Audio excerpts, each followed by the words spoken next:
Chapter 84, Applied Physiology of the Renal System. So coming to diuretics and their mechanisms of action, diuretics increase the rate of urine volume output as the name suggests. Most diuretics also increase urinary excretion of solutes, especially sodium and chloride. In fact, most diuretics that are used clinically act by decreasing renal tubular sodium reabsorption, which causes natriuresis, that is increased sodium output, which in turn causes diuresis, that is increased water output. That is, in most cases, increased water excretion occurs secondary to inhibition of tubular sodium reabsorption because sodium remaining in the tubules acts osmotically to decrease water reabsorption. Because renal tubular reabsorption of many solutes such as K plus, Cl minus, Mg plus 2 and Ca plus 2 is also influenced secondarily by sodium reabsorption, many diuretics raise the renal output of these solutes as well. The most common clinical use of diuretics is to reduce the extracellular fluid volume, especially in diseases associated with edema and hypertension. Loss of sodium from the body mainly decreases your extracellular fluid volume. Therefore, diuretics are often administered in clinical conditions where extracellular fluid volume is expanded. Some diuretics can increase urine output more than 20-fold within a few minutes after they are administered. However, the effect of most diuretics on renal output of salt and water subsides within a few days. So as you can see in this figure, sodium excretion increases approximately 20-fold as soon as you administer the diuretic, and it subsides to normal values within a few days. Okay. The ECF fluid volume also, because you're excreting out water, your ECF fluid volume also decreases over a few days. Okay. This subsiding in a few days is due to activation of compensatory mechanisms initiated by decreased extracellular fluid volume. For example, a decrease in ECF fluid volume may reduce the arterial pressure in the GFR and increase renin secretion and angiotensin II formation. All these responses together eventually override the chronic effects of the diuretic on urine output. Thus, in the steady state, urine output becomes equal to intake, but only after reductions in arterial pressure and ECF volume have occurred, relieving the hypertension or edema that prompted the use of diuretics in the first place. The many diuretics available for clinical use have different mechanisms of action and therefore inhibit tubular reabsorption at different sites along the renal nephron. So, general classes of diuretics you can see in this table. Okay, so first coming to osmotic diuretics such as mannitol. So if you administer mannitol into a person, things such as mannitol and sucrose solutions, they are not actively reabsorbed. So they remain in the tubule and they osmotically drag water into the tubule and you excrete this water out. So this is how it happens. They increase the osmolarity of the tubular fluid and inhibit water and solute reabsorption. And they act mainly in the proximal tubules. And the another class of diuretics that acts at the proximal tubular level is the carbonic anhydrase inhibitors, okay, such as acetazolamide. What they do is they inhibit H plus secretion and HCl3 minus reabsorption. They result in slight acidosis, carbonic anhydrase. You have carbon dioxide, which is acidic, right? It promotes acidosis. How is it doing that? By inhibiting H plus secretion and HCl3 minus reabsorption, which in turn reduces Na plus reabsorption. So if you reduce the reabsorption of Na plus, it remains in the tubules and thus you excrete more water, and this is the way in which carbonic anhydrase inhibitors act. Then in the thick ascending loop of Henle, you have the loop diuretics which act there, such as furosemide. They inhibit the Na plus K plus 2 Cl minus co-transport in the luminal membrane, and that is how these loop diuretics work. And coming to thiazide diuretics, they inhibit sodium and chloride co-transport in the luminal membrane at the early distal tubular level. And then the rest of the classes act at the collecting tubules level. We have aldosterone antagonists or mineralocorticoid receptor antagonists such as spironolactone and eplerenone, which are potassium sparing diuretics. Okay, they inhibit the action of aldosterone on tubular receptors and they decrease sodium reabsorption and decrease potassium secretion. By decreasing the sodium reabsorption, they increase sodium content in the tubular lumen, which causes water excretion, okay, diuresis. Finally, we have sodium channel blockers such as amiloride, which block the entry of sodium into the sodium channels. They decrease sodium reabsorption, cause more sodium to be present in the tubules, and that is why water follows sodium, and then there is diuresis. This also acts at the collecting tubule level. Okay, so coming to osmotic diuretics, they decrease water reabsorption by increasing the osmotic pressure of tubular fluid. Injection into the bloodstream of substances that are not easily reabsorbed by the renal tubules, such as urea, mannitol, and sucrose, causes a marked increase in the concentration of osmotically active molecules in the tubules. The osmotic pressure of these solutes then reduces water reabsorption, flushing large amounts of tubular fluid into the urine. Large volumes of urine are also formed in certain diseases associated with excess solutes that fail to be reabsorbed from the tubular fluid. For example, when blood glucose concentration rises to high levels in diabetes mellitus, the increased filtered load of glucose into the tubules exceeds their capacity to reabsorb glucose. That is the tubular maximum transport maximum for glucose. Above a plasma glucose concentration of about 250 mg per deciliter, little of the extra glucose is reabsorbed by the tubules. Instead, the excess glucose remains in the tubules, acts as an osmotic diuretic, and causes rapid loss of fluid into the urine. Therefore, one of the hallmarks of uncontrolled DM is polyuria, which is balanced by polydipsia due to dehydration, increased ECF fluid osmolarity, and subsequent activation of the thirst mechanism. Coming to loop diuretics, furosemide, ethacrynic acid, and bumetanide are powerful diuretics that decrease active reabsorption in the thick ascending limb of the loop of Henle by blocking the sodium 2-chloride and potassium co-transporter located in the luminal membrane of the epithelial cells. These loop diuretics are among the most powerful of the clinically used diuretics. By blocking sodium chloride potassium co-transport in the luminal membrane of the loop of Henle, the loop diuretics increase the urine output of sodium chloride, potassium, and other electrolytes as well as water for two reasons. They greatly increase the quantities of solutes delivered to the distal parts of the nephrons, and these solutes act as osmotic agents to prevent water reabsorption as well. They disrupt the countercurrent multiplier system by decreasing the absorption of ions from the loop of Henle into the medullary interstitium, thereby decreasing the osmolarity of the medullary interstitial fluid. Because of this effect, loop diuretics impair the ability of the kidneys to either concentrate or dilute the urine. Urinary dilution is impaired because of the inhibition of sodium and chloride reabsorption in the loop of Henle, which causes more of these ions to be excreted along with increased water excretion. Urinary concentration is impaired because the renal medullary interstitial fluid concentration of these ions and therefore the renal medullary osmolarity both are reduced. Consequently, the reabsorption of fluid from the collecting ducts is decreased, so the maximal concentrating ability of the kidneys is also greatly reduced. In addition, decreased renal medullary interstitial fluid osmolarity reduces the absorption of water from the descending loop of Henle. Because of these multiple effects, 20 to 30% of the glomerular filtrate may be delivered into the urine, causing urine output under acute conditions to be as great as 25 times the normal for at least a few minutes. Coming to thiazide diuretics, thiazide derivatives such as chlorothiazide act mainly on the early distal tubules to block the sodium chloride co-transporter in the luminal membrane of the tubular cells.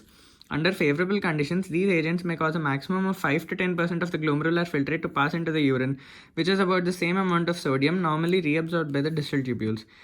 Coming to carbonic anhydrase inhibitors, acetazolamide inhibits the enzyme carbonic anhydrase, which is critical for the reabsorption of bicarbonate in the proximal tubule. Carbonic anhydrase is abundant in the proximal tubule, the primary site of action of carbonic anhydrase inhibitors. Some carbonic anhydrase is also present in other tubular cells, such as in the intercalated cells of the collecting tubule. Because H plus ion secretion and HCO3 minus reabsorption in the proximal tubules are coupled to sodium reabsorption through the sodium hydrogen ion countertransport mechanism in the luminal membrane, decreasing bicarbonate reabsorption also reduces sodium reabsorption.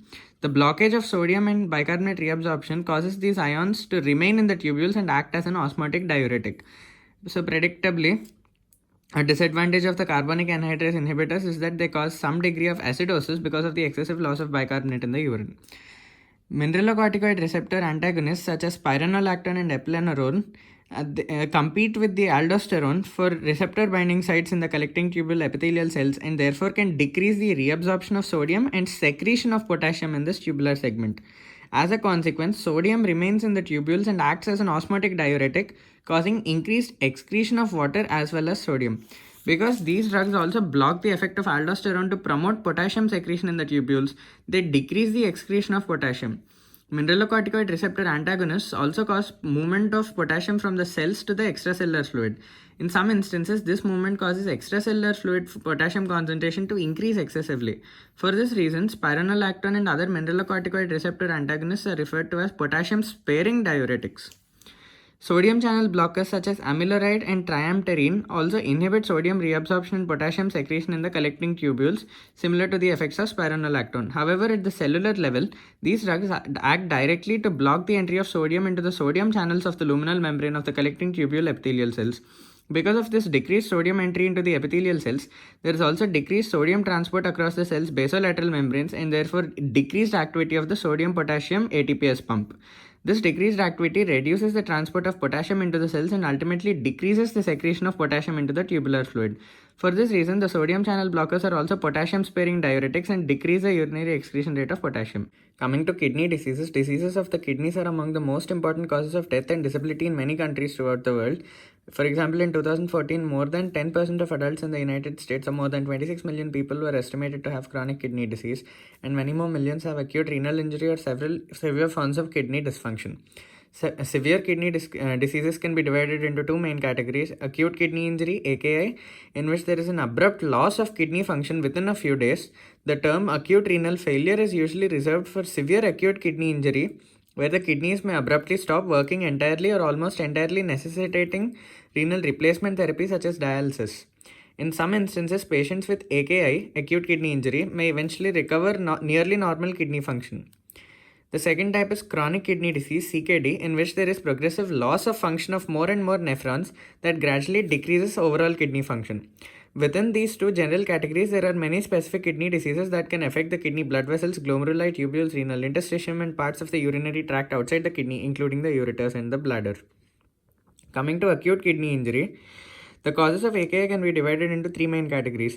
Pre-renal causes, AKI resulting from decreased blood supply to the kidneys. This is often referred to as pre-renal AKI to reflect an abnormality originating outside the kidneys. For example, pre-renal acute kidney injury can be a cause of heart failure with reduced cardiac output and low blood pressure, or conditions associated with diminished blood volume and low blood pressure, such as severe hemorrhage. We had pre-renal, intrarenal, and now post-renal. Okay, intrarenal AKI resulting from abnormalities within the kidney itself, including those that affect the blood vessels, glomeruli, or tubules. Post-renal AKI resulting from obstruction of the urinary collecting system anywhere from the calyces to the outflow from the bladder. The most common causes of obstruction from the urinary tract outside the kidney are kidney stones caused by precipitation of calcium, urate, or cysteine. Now, coming to the physiologic effects of acute kidney injury, a major physiological effect of AKI is the retention in the blood and extracellular fluid of water, waste products of metabolism, and electrolytes. This can lead to water and salt overload, which in turn can lead to edema and hypertension. Excessive retention of potassium, however, is a more serious threat to patients with AKI because increases in plasma potassium concentration, that is hyperkalemia, above 8 milliequivalents per liter, only twice the normal, can be fatal. Because the kidneys are also unable to excrete sufficient hydrogen ions, patients with AKI develop metabolic acidosis, which in itself can be lethal or can aggravate the hyperkalemia. In the most severe cases of AKI, complete anuria occurs. The patient will die in 8 to 14 days unless kidney function is restored or unless an artificial kidney is used to rid the body of the excessive retained water, electrolytes, and waste products of metabolism. Coming to chronic kidney disease, CKD is usually defined as the presence of kidney damage or decreased kidney function that persists for at least 3 months. CKD is often associated with progressive and irreversible loss of large numbers of functioning nephrons. Serious clinical symptoms do not usually occur until the number of functional nephrons falls to at least 70 to 75% below the normal. In fact, relatively normal blood concentrations of most electrolytes and normal body fluid volumes can still be maintained until the number of functioning nephrons decreases below 20 to 25% of the normal. So here in this table, we can see some of the most common causes of CKD. We have metabolic disorders such as diabetes mellitus, obesity, and amyloidosis, okay, and hypertension. Then we have renal vascular disorders such as atherosclerosis, nephrosclerosis due to hypertension.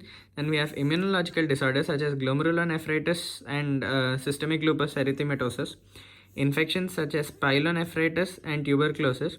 Primary tubular disorders such as nephrotoxins because of analgesics or heavy metals. Urinary tract obstruction, which is a post-renal cause due to renal calculi, hypertrophy of the prostate, BPH, okay, and benign prostatic hypertrophy, and also urethral constriction. And then we have congenital disorders such as polycystic kidney disease, which is an embryological defect, and also congenital absence of kidney tissue, renal hypoplasia, which is also an embryological defect. Okay, so in general, CKD, like acute kidney injury, can occur because of disorders of the blood vessels, glomeruli, tubules, renal interstitium, and lower urinary tract. Despite the wide variety of diseases that can lead to CKD, the end result is essentially the same: a decrease in the number of functional nephrons. Coming to the vicious cycle of CKD leading to end-stage renal disease, in some cases, an initial insult to the kidney leads to progressive deterioration of kidney function and further loss of nephrons to the point where the person must receive dialysis treatment or undergo transplantation with a functional kidney to survive. This is called end-stage renal disease or ESRD.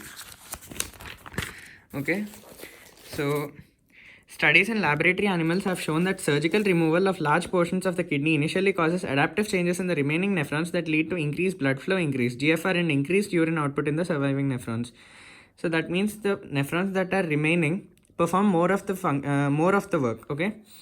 The exact mechanisms responsible for these changes are not well understood, but involve hypertrophy of the surviving nephrons, growth of the various structures of the surviving nephrons, as well as functional changes that decrease the vascular resistance and tubular reabsorption in the surviving nephrons. These adaptive changes permit a person to excrete normal amounts of water and solutes even when a kidney mass is reduced to 20 to 25% of the normal. Over a period of several years, however, these renal adaptive changes may lead to further injury of the remaining nephrons, particularly to the glomeruli of these nephrons.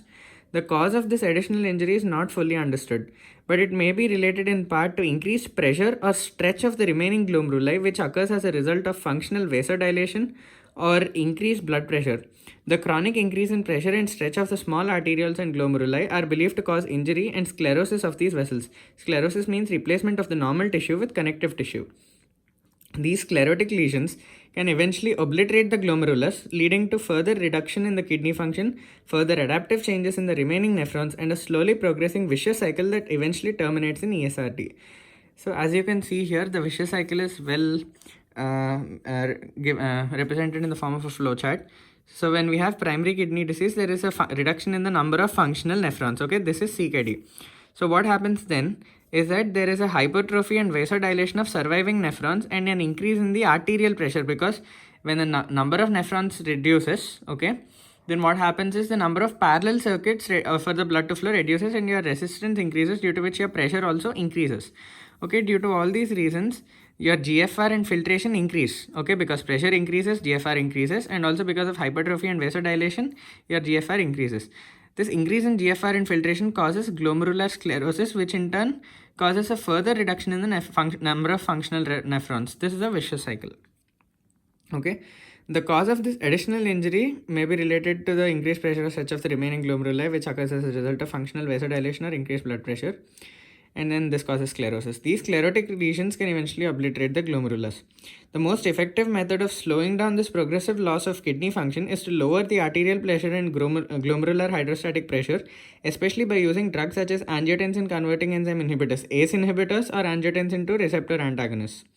Okay, here we can see the most common causes of ESRD. In the early 1980s, glomerulonephritis in all its various forms was believed to be the most common initiating cause of ESRD. In recent years, diabetes mellitus and hypertension have become recognized as the leading causes of ESRD, together accounting for more than 70% of all ESRD. Excessive weight gain or obesity appears to be the most important risk factor for the two main causes of ESRD, diabetes and hypertension. Type 2 diabetes, which is closely linked to obesity, accounts for more than 90% of all cases of DM. Excess weight gain is also a major cause of essential hypertension, accounting for as much as 60 to 75% of the risk for developing hypertension in adults. In addition to causing renal injury through diabetes and hypertension, obesity may have additive or synergistic effects to worsen renal function in patients with pre-existing kidney disease. In South Asia, infection-related glomerular nephropathies were the main cause of ESRD, but in recent years, owing to the explosion of type 2 diabetes, diabetic nephropathy has emerged as an important cause of ESRD. Coming to nephrotic syndrome, it is characterized by the loss of large quantities of plasma proteins into the urine in many patients with kidney disease. In some instances, this syndrome occurs without evidence of other major abnormalities of kidney function, but more often it is associated with some degree of CKD. The cause of the protein loss in the urine is increased permeability of the glomerular membrane. Therefore, any disease that increases the permeability of this membrane can cause nephrotic syndrome. Such diseases include chronic glomerulonephritis, which affects primarily the glomeruli and often causes increased permeability of the glomerular membrane. Next, amyloidosis, which results from deposition of an abnormal proteinoid substance in the walls of the blood vessels and seriously damages the basement membrane of the glomeruli. And minimal change nephrotic syndrome, which is associated with no major abnormality in the glomerular capillary membrane that can be detected with light microscopy. Minimal change nephropathy has been found to be associated with loss of the negative charges that are normally present in the glomerular capillary basement membrane. Immunological studies have also shown the abnormal immune reactions in some cases, suggesting that the loss of negative charges may have resulted from antibody attack on the membrane. Loss of normal negative charges in the basement membrane of the glomerular capillaries allows proteins, especially albumin, to pass through the glomerular membrane with ease because the negative charges in the basement membrane normally repel the negatively charged plasma proteins. Minimal change nephropathy can occur in adults, but more frequently it occurs in children between the ages of 2 and 6 years. Increased permeability of the glomerular capillary membrane occasionally allows as much as 40 grams of plasma protein loss into the urine each day, which is an extreme amount for a young child. Therefore, the child's plasma protein concentration often falls below 2 grams per deciliter, and the colloid osmotic pressure falls from a normal value of 28 to less than 10 mm of Hg. As a consequence of this low colloid osmotic pressure in the plasma, large amounts of fluid leak from the capillaries all over the body into most of the tissues, causing severe edema. Coming to the effects of CKD on the body fluids, the effect depends on water and food intake and also the degree of impairment of renal function. Okay, so assuming that a person with complete renal failure continues to ingest the same amounts of water and food, the concentrations of different substances in the ECS are approximately as shown in this figure. So NPN substances, potassium, water, sodium, H plus and phenols, they increase. Okay, non-volatile acids also increase because you're not excreting them because the kidney function is damaged. Whereas what the kidneys normally do, what the nephrons normally do is they secrete H plus and reabsorb HCO3 minus. So as that is not happening, and there is a decrease in the concentration of HCO3 minus as it is not being reabsorbed, and there's an increase in the H plus concentration. Okay. So that is what happens. Important effects include generalized edema resulting from water and salt retention, acidosis resulting from failure of the kidneys to rid the body of normal acidic products, high concentration of NPN substances like urea, creatinine, and uric acid resulting from failure of the body to excrete the metabolic end products of proteins, high concentrations of other substances excreted by the kidney including phenols, sulfates, phosphates, potassium, and guanidine bases. This total condition is called uremia because of the high concentration of urea in the body fluids. Water retention and development of edema in chronic kidney disease. If water intake is restricted immediately after acute kidney injury begins, total body fluid content may only become slightly increased.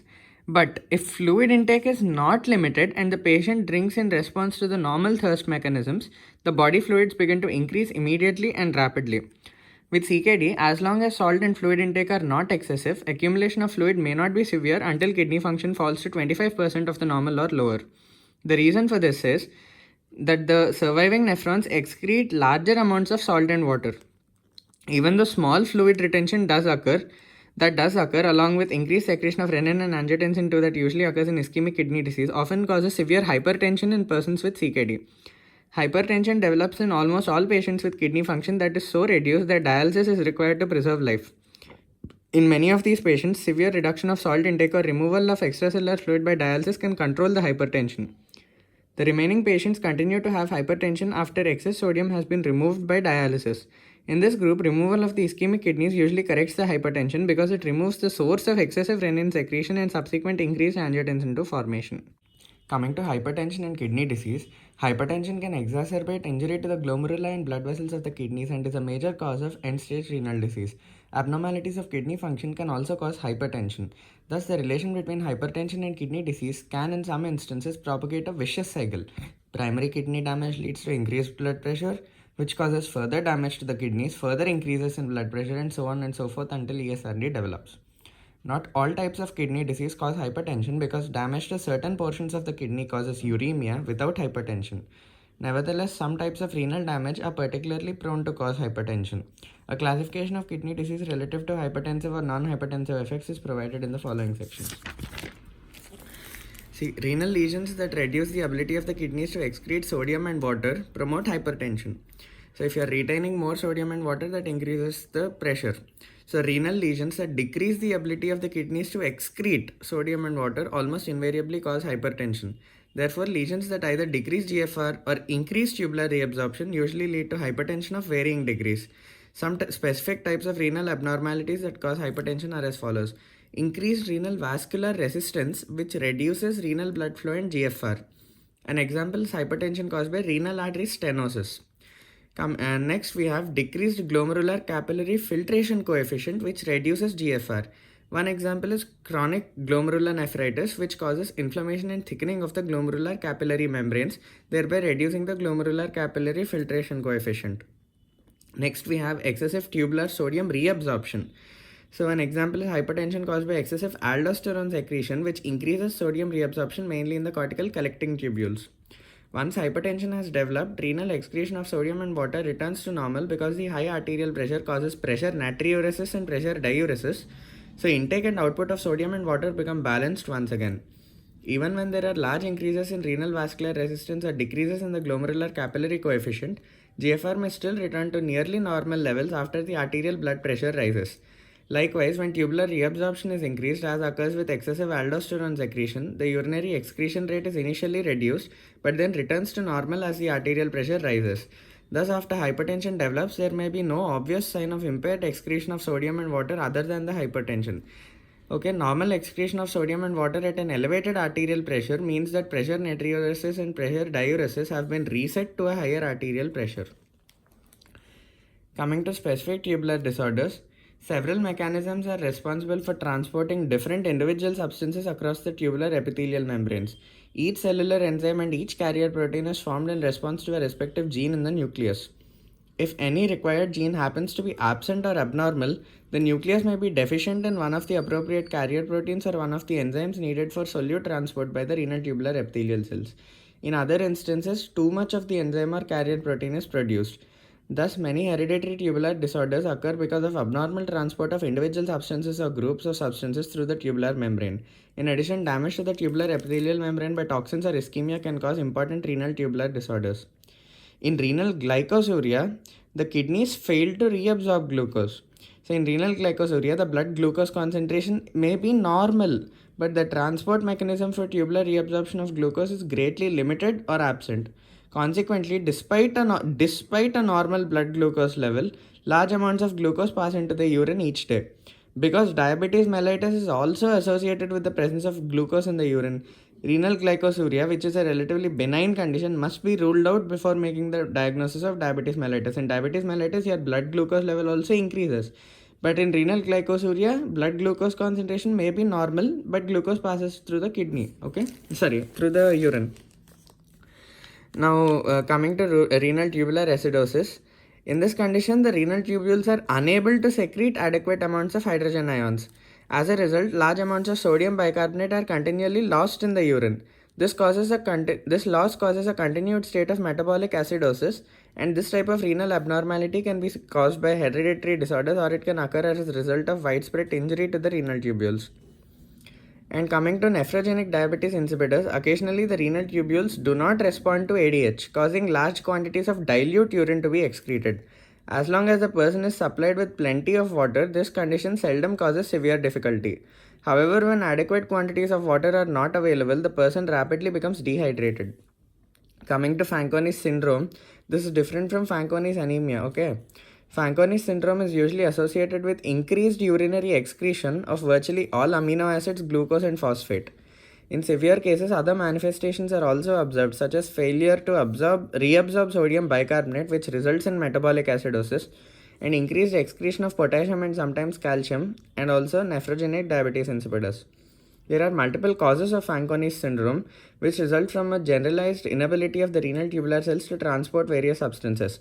Some of these causes include hereditary defects in the cell transport mechanisms, toxins or drugs that injure the renal tubular epithelial cells, and injury to the renal tubular cells as a result of ischemia. The PCT cells are especially affected in Fanconi's syndrome caused by tubular injury because these cells reabsorb and secrete many of the drugs and toxins that can cause damage. Coming to treatment of renal failure by transplantation or by dialysis with an artificial kidney. Severe loss of kidney function, either acutely or chronically, is a threat to life and requires removal of toxic waste products and restoration of body fluid and volume and composition towards the normal. This can be accomplished by kidney transplantation or by dialysis with an artificial kidney. Approximately 600,000 patients in the United States are currently receiving some form of ESRD therapy. Successful transplantation of a single donor kidney to a patient with ESRD can restore kidney function to a level that is sufficient to maintain essentially normal homeostasis of body fluid and electrolytes. Approximately 18,000 kidney transplants are performed each year in the United States. Patients who receive kidney transplants typically live longer and have fewer health problems than those who are maintained with dialysis. Maintenance of immunosuppressive therapy is required for almost all patients to help prevent acute rejection and loss of the transplanted kidney. The side effects of drugs that suppress the immune system include increased risk for infections and for some cancers, although the amount of immunosuppressive therapy can usually be reduced over time to greatly reduce these risks. Approximately 400,000 people in the United States who have irreversible renal failure or total kidney removal are being maintained chronically by dialysis with artificial kidneys. Dialysis is also used in certain types of acute kidney injury to tide the patient over until the kidneys resume their function. If the loss of kidney function is irreversible, it is necessary to perform dialysis chronically to maintain life. Because dialysis cannot maintain completely normal body fluid composition and cannot replace all the multiple functions performed by the kidneys, the health of patients maintained with the use of artificial kidneys usually remains significantly impaired. Coming to the basic principle of dialysis, the basic principle of artificial kidney is to pass blood through minute blood channels bounded by a thin membrane. Okay, if this is a thin membrane, it involves passing blood through minute channels through a thin membrane. Okay. On the other side of the membrane is a dialyzing fluid into which unwanted substances in the blood pass by diffusion. So here in this figure, you can see the various components of one type of artificial kidney. Okay. So here you can see that blood continuously flows between two thin membranes of cellophane. Outside the membrane is the dialysing fluid. Okay.